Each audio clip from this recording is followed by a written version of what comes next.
can turn back now or learn the stuff they don't want you to know. According to the American Bar Association, nearly half of all Americans cannot identify our three branches of government.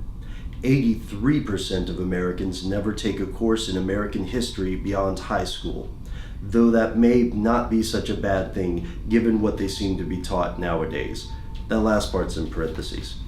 Hi, I'm Ben, that's Matt behind the camera. That makes this Stuff They Don't Want You to Know, our Digging Deeper series.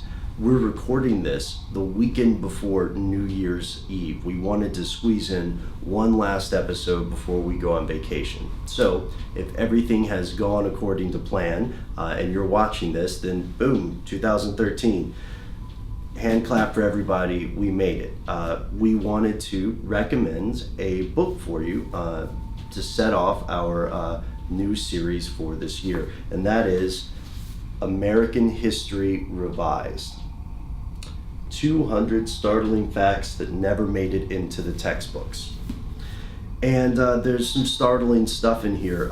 Everything from, Lincoln's weird habit of having grave diggers dig up his dead son so we could look at him, to the attack on the USS Liberty, which we've had a lot of readers show interest in, to how closely American history and even world history could have gone a different way. FDR's close brushes with the danger of assassination, Hitler's close brushes with accidental deaths.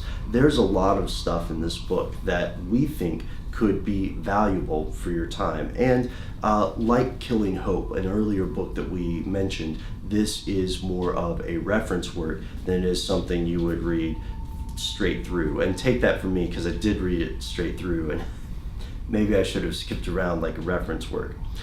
But this has some startling information that was new to us, both concerning the Pearl Harbor attack by Japan in World War II.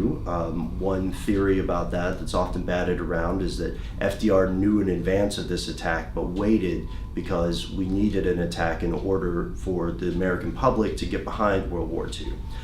He also addresses the controversial assassination of JFK. Controversial not in that it was an assassination, that's an atrocity, but controversial in that well over half of the US public believes that the Warren Commission and later government investigations into the assassination were not entirely on the up and up.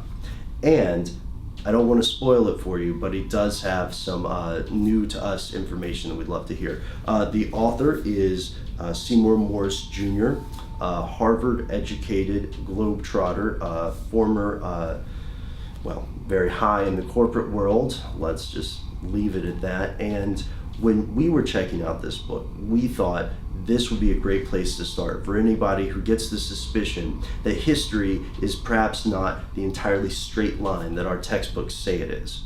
As we follow up with more historical episodes in 2013, we also hope that you'll take some time and check out some of our other episodes about historical events and about education.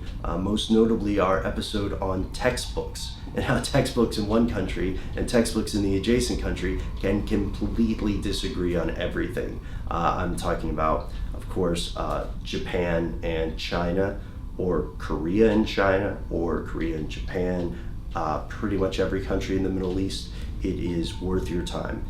One last thing before we go.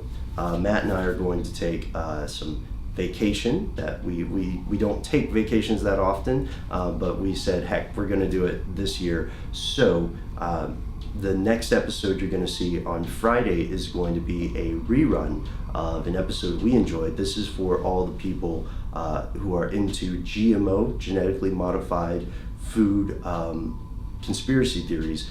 It's an episode on a little thing called the Codex Alimentarius. So do please stay tuned and let us know what you think about that. All right, so that's all we've got for the end of 2012, or 2013 now. So we do need to ask you for help.